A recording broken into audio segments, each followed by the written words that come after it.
สวัสดีค่ะ ต้อนรับสู่การเจาะลึกประเด็นไอทีแบบเข้าใจง่ายๆ กับ40 Girls ค่ะ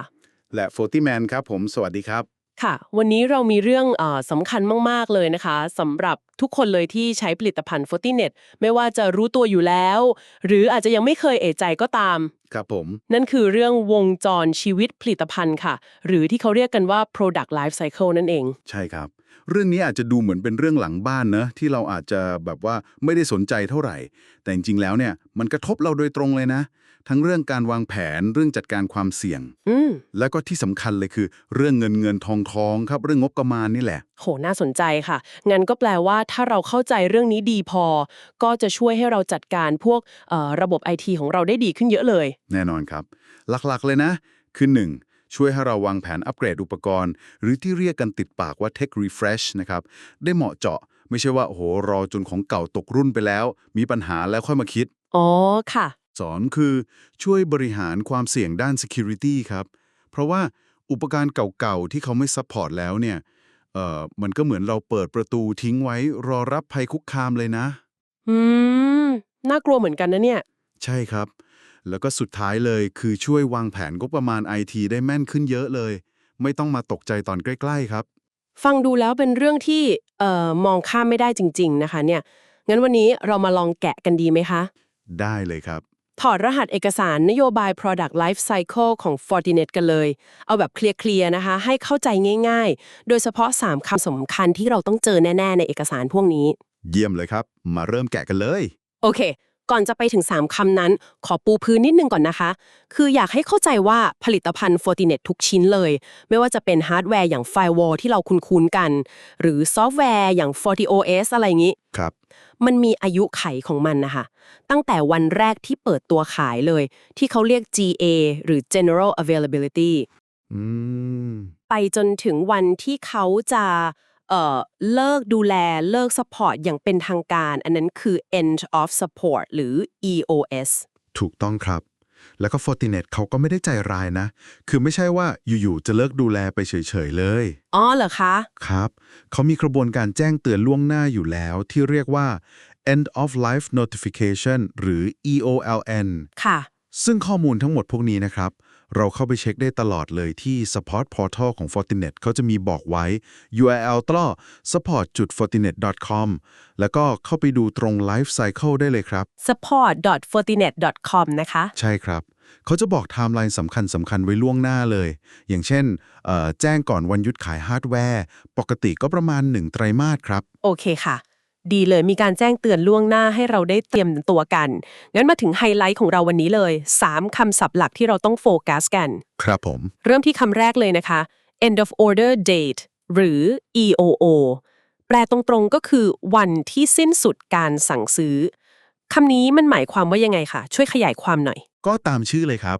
EOO เนี่ยคือวันสุดท้ายจริงๆนะครับที่เราจะสามารถส่ง PO หรือ Purchase Order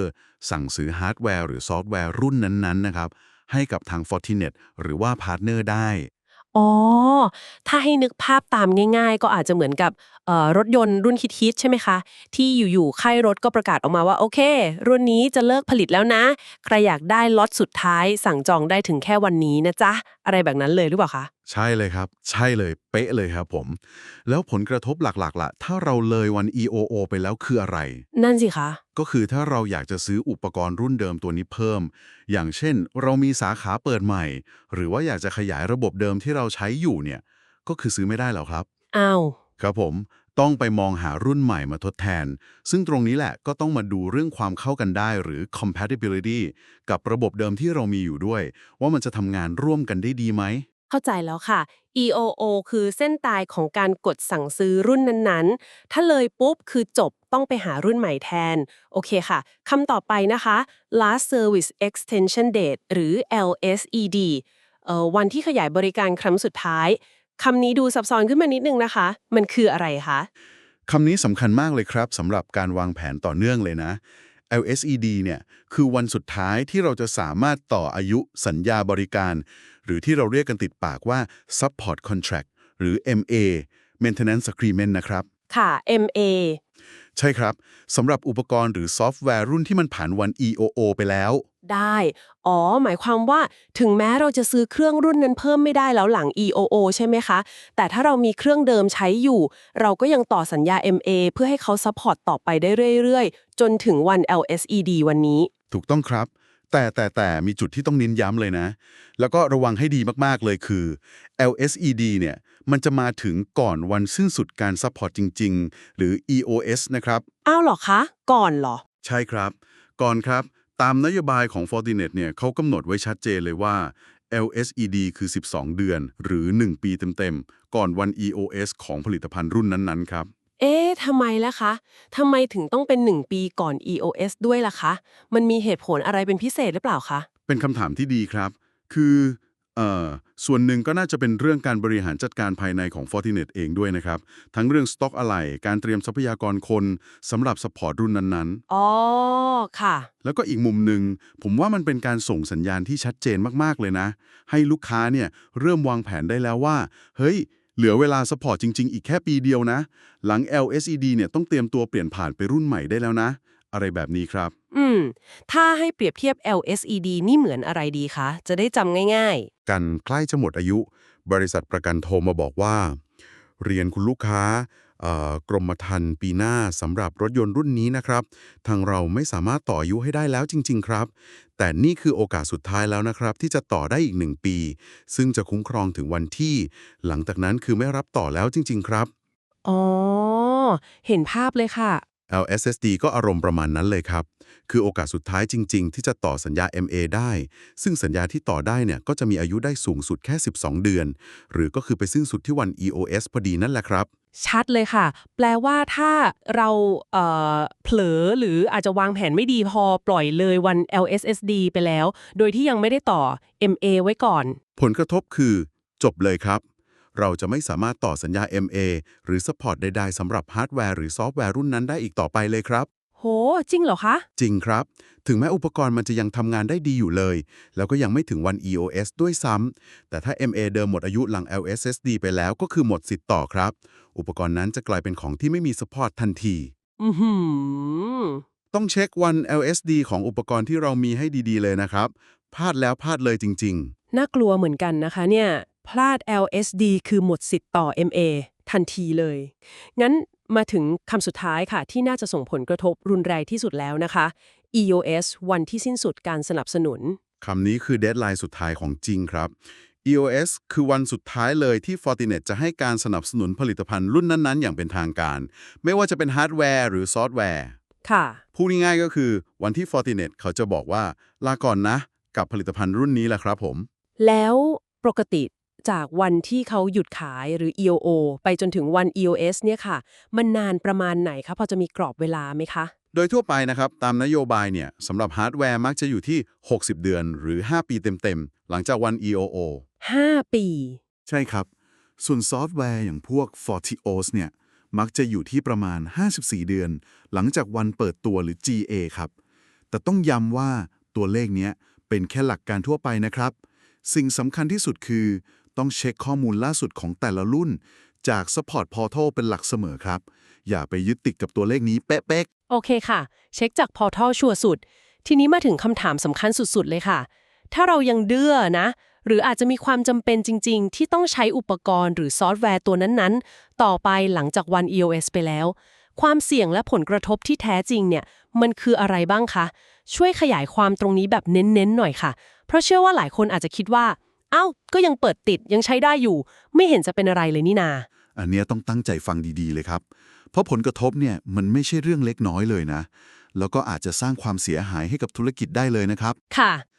ที่คนส่วนใหญ่กลัวกันที่สุดก็คือเรื่อง security ใช่ไหมครับ ใช่เลยค่ะ อันดับแรกเลย หลังจากวัน EOS ปุ๊บ สิ่งแรกที่หายไปเลยคือ จะไม่มีแพทช์ความปลอดภัยใหม่ๆ อีกต่อไปครับ อือหือ หมายความว่า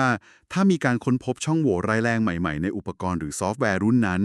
Fortinet จะไม่ออกอัปเดตหรือแพทช์ใดๆ มาแก้ไขให้แล้วนะครับ ค่ะ ตาม policy คือไม่มี PSIRT fixes ใหม่เลย PSIRT ก็คือทีมที่เขาดูแลเรื่องช่องโหว่โดยเฉพาะนะครับ ค่ะ ซึ่งในยุคที่แบบภัยคุกคามมันพัฒนาเร็วขนาดนี้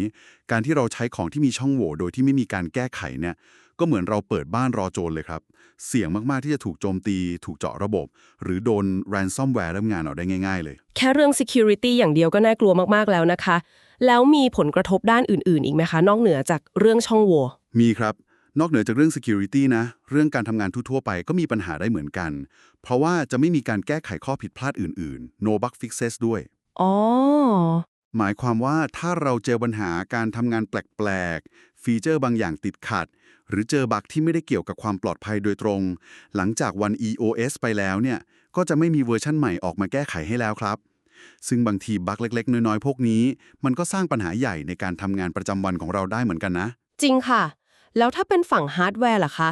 สมมุติว่าตัวเครื่องมันเกิดเสียขึ้นมาจริงๆ หลัง EOS นี่จะทำยังไงคะ นั่นคืออีกปัญหาใหญ่เลยครับ คืออุปกรณ์เสียเคลมหรือเปลี่ยนไม่ได้ no hardware replacement อ้าวครับ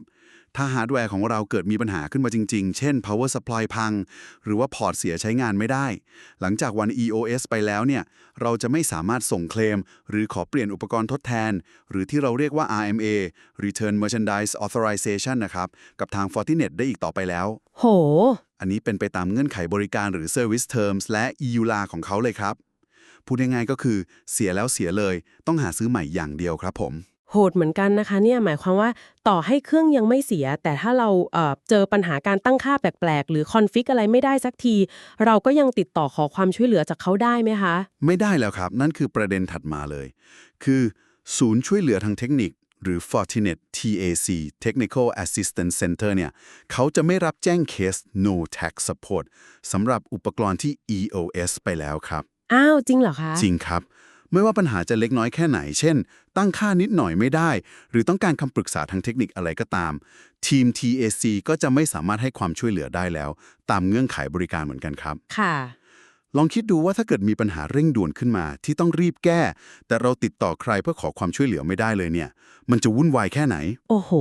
เรียกว่าถูกตัดขาดการสนับสนุนทุกช่องทางเลยนะคะ ทั้ง security bug fix hardware เสียก็เคลมไม่ได้ support ก็ไม่มี แล้วพวกsubscription service อย่าง FortiGuard ที่เราอาจจะซื้อเพิ่มไว้ล่ะคะ พวก antivirus IPS อะไรพวกเนี้ย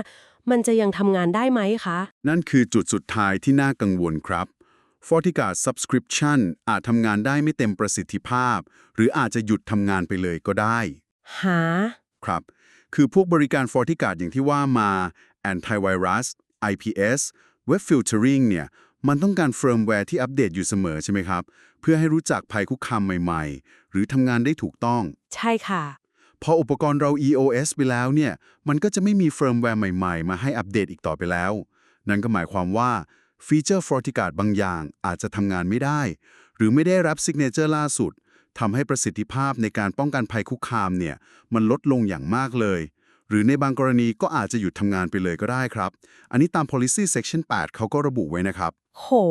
ครบทุกมิติเลยนะคะเนี่ย ทั้งเรื่องความปลอดภัย การทำงาน การซ่อมบำรุง การช่วยเหลือ แล้วก็ประสิทธิภาพของเซอร์วิสที่ซื้อเพิ่มอีก ถ้าให้เปรียบเทียบง่ายๆอีกสักครั้งได้ไหมคะ การใช้อุปกรณ์หลัง EOS เนี่ย มันเหมือนอะไรคะ นึกภาพง่ายๆเลยครับ เหมือนเรายังดันทุรังใช้โทรศัพท์มือถือรุ่นที่มันตกรุ่นไปนานมากๆมากๆแล้วนะครับ ที่ผู้ผลิตเขาประกาศเลิกสนับสนุนไปแล้ว อ๋อ ค่ะ มันก็จะไม่มี OS ให้อัปเดตแล้ว ไม่มี Security Patch มาแก้ช่องโหว่ให้ ทำให้เสี่ยงต่อไวรัส malware แอปใหม่ๆ ก็อาจจะลงไม่ได้ หรือลงได้ก็ทำงานเพี้ยน อืม แบตอาจจะเสื่อม กล้องอาจจะพัง แล้วถ้าเครื่องมันพังจริงๆ เนี่ย ก็เอาเข้าศูนย์ซ่อมของผู้ผลิตไม่ได้แล้วถูกไหมครับ ต้องไปหาร้านข้างนอกซ่อมเอาเอง ซึ่งก็ไม่รู้จะซ่อมได้ไหม อะไหล่จะมีหรือเปล่า ซ่อมแล้วจะกลับมาเหมือนเดิมไหม อารมณ์ประมาณนั้นเลยครับ ความเสี่ยงสูงมาก แล้วก็ไม่แน่นอนมากๆด้วย เห็นภาพชัดมากเลยค่ะ ฟังดูแล้วสรุปคือไม่ควรเสี่ยงใช้งานอุปกรณ์หลัง EOS เลยจริงๆนะคะเนี่ย ใช่ครับ ความเสี่ยงมันสูงเกินไปมาก โดยเฉพาะกับระบบไอทีขององค์กรเนี่ยไม่คุ้มกันเลยครับ ค่ะ เมื่อกี้เราพูดถึง EOS ของฮาร์ดแวร์กับซอฟต์แวร์แยกกันไปบ้างแล้ว มีรายละเอียดเพิ่มเติมเกี่ยวกับไลฟ์ไซเคิลของฝั่งซอฟต์แวร์หรือเฟิร์มแวร์โดยเฉพาะที่เราควรรู้ไหมคะ มีครับ ใน policy เขาจะพูดถึง phase หรือช่วงเวลาของซอฟต์แวร์เฟิร์มแวร์ด้วยนะครับ หลักๆเลยคือหลังจากเปิดตัวหรือ GA เนี่ยมันจะอยู่ในช่วงที่เรียกว่า GA release phase ค่ะ ซึ่งเป็นช่วงที่ได้รับการอัปเดตแบบเต็มที่เลย ทั้งแก้บั๊กเพิ่มฟีเจอร์ใหม่ๆ แล้วก็แก้ช่องโหว่ความปลอดภัย หรือ PSIRT fixes ทุกระดับความรุนแรงเลยครับ อ๋อค่ะแล้วพอผ่านไประยะหนึ่งล่ะคะมันจะเป็นยังไงต่อพอเฟิร์มแวร์รุ่นนั้นๆเริ่มเข้าสู่ช่วงท้ายๆของ Life Cycle หรือถึงวันที่เขาเรียกว่า End of Engineering Support หรือ EOES ซึ่งปกติจะเริ่มประมาณ 36 เดือนหลัง GA นะครับ มันจะเข้าสู่ช่วงที่เรียกว่า Urgent Fix Phase Urgent Fix Phase ใช่ครับ ในช่วงนี้เนี่ย Fortinet เขาจะออกอัปเดตให้เฉพาะกรณีที่เป็นปัญหาร้ายแรงมากๆ หรือแก้ช่องโหว่ความปลอดภัยระดับมีเดียมขึ้นไปเท่านั้นครับ จะไม่มีการเพิ่มฟีเจอร์ใหม่ หรือแก้บั๊กทั่วๆไปแล้ว ซึ่งเฟสนี้ก็จะยาวไปเรื่อยๆ จนถึงวัน EOS ของเฟิร์มแวร์รุ่นนั้นๆ ครับ อ๋อเข้าใจแล้วค่ะคือลดระดับการดูแลลงมาเหลือแค่เรื่องด่วนๆกับ Security สำคัญเท่านั้นแล้วที่เคยได้ยินคำว่า LTS หรือ EEOS ล่ะคะมันคืออะไรคะเกี่ยวกับเฟสพวกนี้ด้วยไหมเกี่ยวข้องเลยครับ LTS เนี่ยย่อมาจาก Long Term Supported Firmware ส่วน EEOS ก็คือ Extended End of Support ค่ะ มันเป็นชื่อเรียกเฟิร์มแวร์บางเวอร์ชันที่ Fortinet เขากำหนดให้เป็นกรณีพิเศษนะครับ ส่วนใหญ่มักจะเป็น Minor Release ตัวสุดท้ายของ Major Release ใหญ่ๆ อย่างเช่น FortiOS 7.0.x ตัวสุดท้าย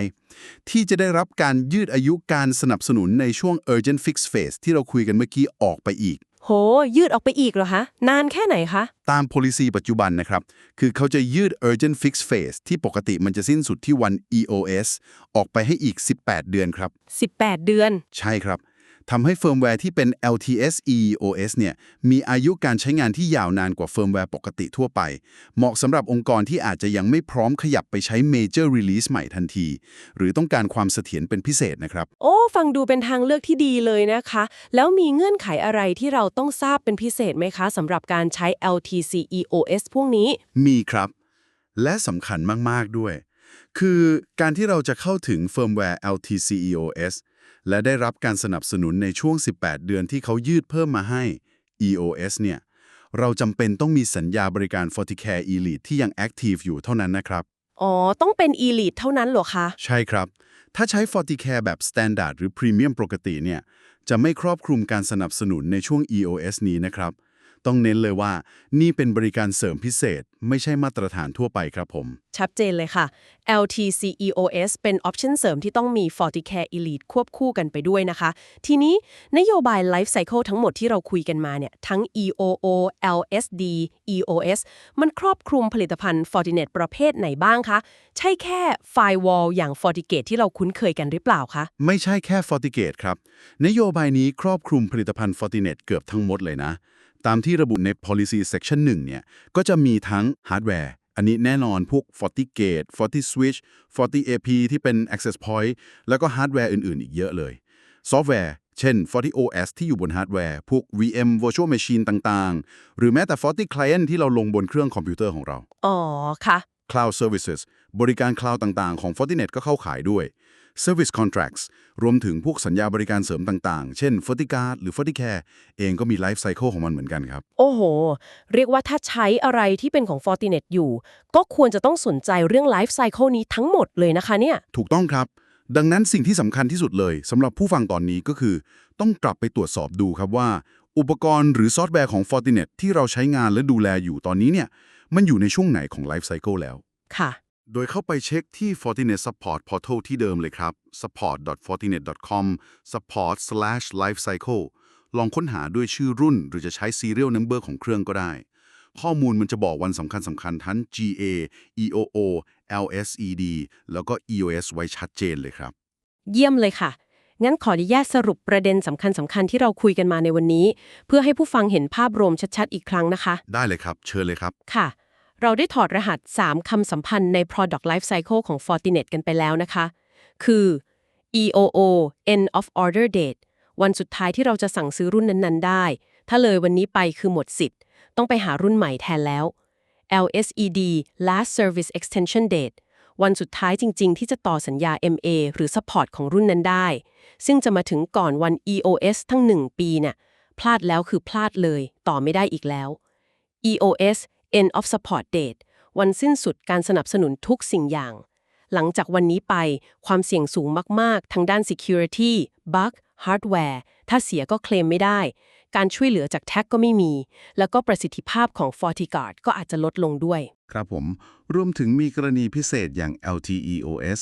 สำหรับเฟิร์มแวร์บางรุ่นที่ช่วยยืดอายุซัพพอร์ตออกไปได้อีก 18 เดือน